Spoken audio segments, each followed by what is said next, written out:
If we did, like, let's do, I know there's so many different aspects to this, but I'm curious, let's maybe do the politics and religion pieces. Yeah. Kind of those are very tied to bigger picture worldview stuff. So for politics, I've seen research that shows that Gen Z is leaning left, especially Gen Z women are leaning left. There's a little uptick in Gen Z men who are going right, but it's not like very significant. How do you see that?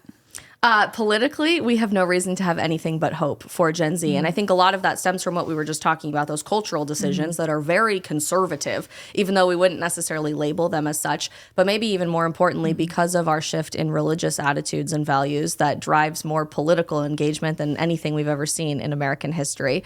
We have easily arrived at the most godless, atheistic time in American history. I think that's a no-brainer, and everybody can see that. But do you think that, like, research that I'm referring to, and we could try to pull up like an actual study on it, but do you think they're missing the true story of what's happening? That somewhat. Well, the Gen Zer is maybe reporting that they're, far left on, let's say, LGBT. I mean, there's like a third of, I think, Gen Z women who identify as bi, as an example, right? They're saying that, but you're saying maybe the trends, if you look deeper into the research, shows that they're actually practicing more conservative, traditional things, even though they're labeling themselves a different way. Would you say that's kind of the breakdown? And I think those studies are somewhat skewed. So what do I mean by that? Let's just look at religion. By the end of 2021, our generation said that we overwhelmingly did not believe in God. There was less than 25% of us that did. Gen Z. We were trending in a more atheistic direction. But by the end of 2023, just 2 years later, over a third of our generation now says we believe in God. We're regularly attending religious services. If you look at denominational breakdown in the Catholic Church, Gen Z is the most likely demographic to prefer and seek out the traditional Latin Mass. So talk about the biggest cultural backlash you possibly could. That's crazy. So you're saying in a span of 2 years, it went from a quarter who said that they were atheist, a quarter who said we believed in anything bigger than ourselves. We only a quarter believed in something bigger. So that's 3/4 are atheists. Yeah. That's crazy. That's intense, because you look back decades and you're talking like 10% of the population maybe at large. I mean, it's in that zone, in that area.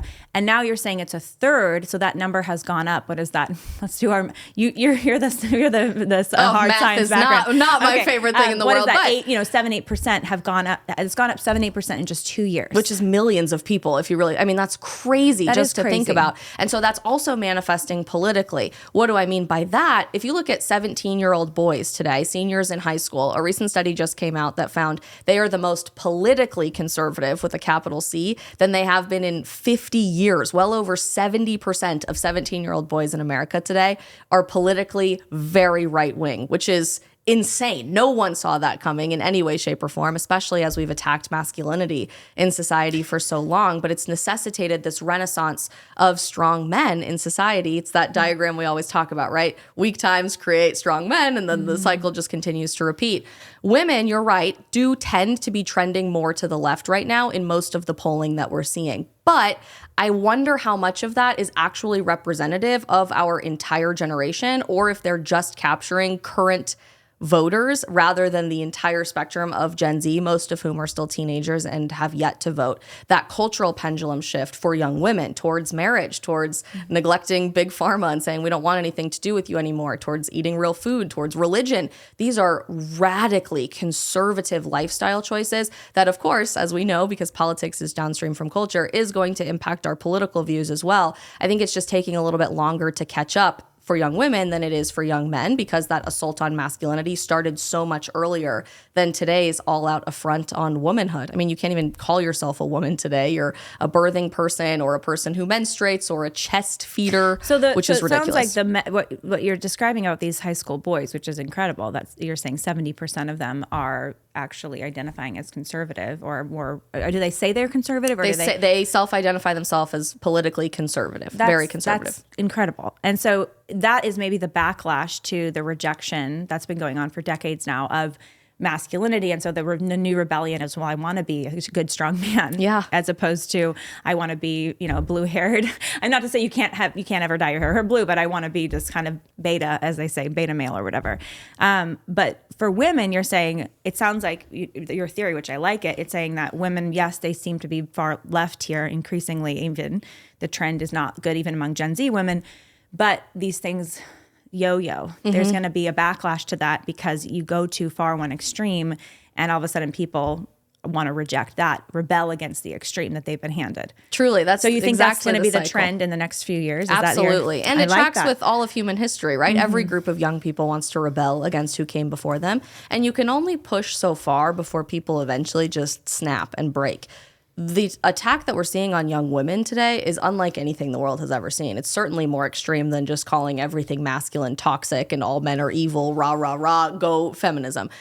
It's so systemic against young women today that we're literally just erasing womanhood altogether. Our solution to teenage girlhood, for example, is, well, here, take this injection in your arm and we'll schedule you for a surgery and you just don't even have to be a girl anymore, actually. And who doesn't hate being a teenage girl? Every single one of us hated being a teenage girl. It's terrible. So they're preying on this vulnerable opportunity in young women's lives to take everything away from you, which obviously impacts your fertility. It impacts your personal and intimate relationships later on in life, your ability to get married and have a family. They're doing everything they can to reach women younger and younger and younger to just take all of that away from us. And I think what you're seeing with this deleting of our dating apps and MOS as a generation, which we are doing, especially young women, with us throwing hormonal birth control in the trash and now saying, you know, I'm really not comfortable with Dylan Mulvaney singing a song about what it's like to be a girl because he doesn't understand that. I do. Even though I might have said I was supportive of that 5 minutes ago, something is rubbing me the wrong way about this. You're watching that pendulum shift happen in real time. And I think a beautiful, true acceptance from young women of who we were designed to be by God, that true affirmation of our real identity doesn't come from gender affirming care or the lies of the abortion industry or big pharma. It comes from just simply existing as we were meant to be.